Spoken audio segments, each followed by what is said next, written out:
सफा गारमेंट्स, बारात की तैयारी हो या रिसेप्शन की, दूल्हा हो या उनके यार, अब हर जश्न और ईद और त्योहार की तैयारी होगी सफा गारमेंट्स के साथ। सफा गारमेंट्स, रोली चौकी x road, Hyderabad. Permanent account number PAN pan को आधार के साथ जोड़ने की आखिरी तारीख को 30 जून 2023 तक 3 माह बढ़ा दिया गया। इस सिलसिले में central board of direct tax CBDT ने आज कहा कि पहले ये मुद्दत 31 मार्च तक थी, जिसे बढ़ाकर 30 जून 2023 कर दिया गया। इस दौरान जो लोग पैन को आधार से लिंक नहीं करते, उनका पैन 1 जुलाई 2023 से गैर फाल हो जाएगा, जिसकी वजह से मुतल्लिका शख्स को रकम की वापसी जारी नहीं की जाएगी। पैन के गैर फाल रहने की मुद्दत के लिए रकम की वापसी पर सूद नहीं मिलेगा। TCS और TDS टैक्स की शरह कानून में की गई दफात के मुताबिक बढ़ाई जाएगी। CBDT ने कहा कि पैन और आधार को लिंक करने के बाद पैन 1 माह के बाद फाल हो जाएगा और इसके लिए 1000 रुपए की फीस भी अदा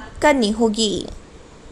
सफा गारमेंट्स, बारात की तैयारी हो या रिसेप्शन की, दूल्हा हो या उनके यार, अब हर जश्न और ईद और त्योहार की तैयारी होगी सफा गारमेंट्स के साथ। Men's and kids ethnic wear पर 25% तक की छूट हासिल करें। शेरवानी सिर्फ 1800 रुपए में, कुर्ता पैजामा, पठानी सूट, मेंस सदरी, अरबी तोप, जोधपुरी, मेंस ब्लेजर, छोटे बड़े बच्चों के कपड़ों की कंप्लीट रेंज भी मौजूद है। एहराम भी मुनासिब कीमत पर दस्तयाब है। अनलिमिटेड ब्रांड्स के फैब्रिक की कंप्लीट रेंज। हमारे यहाँ सिर्फ 8 घंटे में स्टिचिंग की सहूलत भी मौजूद है। सफा गारमेंट्स, रोली चौकी एक्स रोड, हैदराबाद। अगर आपने हमारे चैनल को अभी तक सब्सक्राइब नहीं किया है तो यहाँ पर रेड कलर का सब्सक्राइब बटन दिख रहा है, उसे क्लिक करें और हमारे चैनल को सब्सक्राइब कीजिए और साथ ही साथ बेल आइकन को भी क्लिक कीजिए, जिससे आपको ताज़ा अपडेट मिलती रहे।